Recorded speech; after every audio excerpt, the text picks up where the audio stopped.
अस्सलाम वालेकुम दोस्तों, छा हाल आहे? ठीकु आहियो? उमेद आहे तव्हां ठीकु ठाक हूंदा। दोस्तों, मां काफ़ी ॾींहंनि खां वीडियोस अपलोड न पियो कयां छो त घणी थोरी तबियत बि में मज़ो न आहे ऐं प्लस में पंहिंजे शौक़ ते घणो मसरूफ़ हूंदा आहियूं।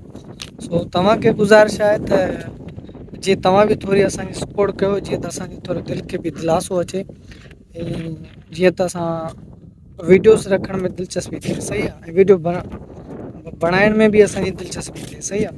सो दोस्तों, मां तव्हांखे गुज़ारिश इहो कंदा त पेज खे लाइक कयो ऐं चैनल मुंहिंजे खे सब्सक्राइब कयो ऐं मां तव्हांखे इनशाला सुठे खां सुठा व्लॉग ऐं एंटरटेनमेंट करण जे लाइ मां तव्हांखे वीडियोस अपलोड करण वारो आहियां।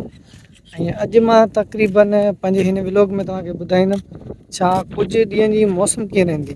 ठीकु आहे। ऐं मौसम तक़रीबन हाणे जेकॾहिं मौसम खाते जी ॻाल्हि कजे त मौसम खाते खे कुझु असां फॉलो कयूं पिया ऐं मौसम जो हाल इहो त जेको सो मौसम आहे उहो अॼु तारीख़ खां पोइ जीअं बरसाति असांजे साहेली पटी यानी लार्ज में बरसाति घटि था ॿुधाइनि, यानी उत्तर वारी साइड जेकी सिंध खे लॻे थी, पंजाब खे लॻे थी, उते बरसाति आहे ऐं पंजाब में शदीद बरसाति ॿुधाइनि था।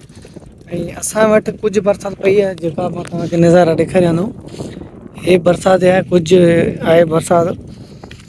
ऐं बरसाति खां पोइ जेको सो ॿाहिरि जी मौसम ऐं वणकार जेकी आहे उहा बि तमामु बहितरीनु पंहिंजो लुक ॾेखारे थी ऐं जेको सो कलर ग्रीन थो अचे ऐं उमेदु आहे त हीउ जेको सो सस्पोंट बहितर रहंदो। ऐं दोस्तों, पाणी जी शदीद खोट आहे ऐं हीउ पाणी हले पियो। सही आहे, बोर वारो पाणी आहे, लेकिन मां ही ख़ाली हलंदो पियो। मां ही जेको आहे न नड़ो ई लॻाए थो छॾियां। सही आहे, पाइप मां पाइप लॻाए थो छॾियां छो त पाइप लॻाइण साण पाणी ज़ान न थींदो। ओए छा थियो यार? मां चङा ई कईसीं पर चङा ई चवंदो कोन, थर जाइ बि कई कि हुनखे मारे वरी कंडनि में उछलाए विया।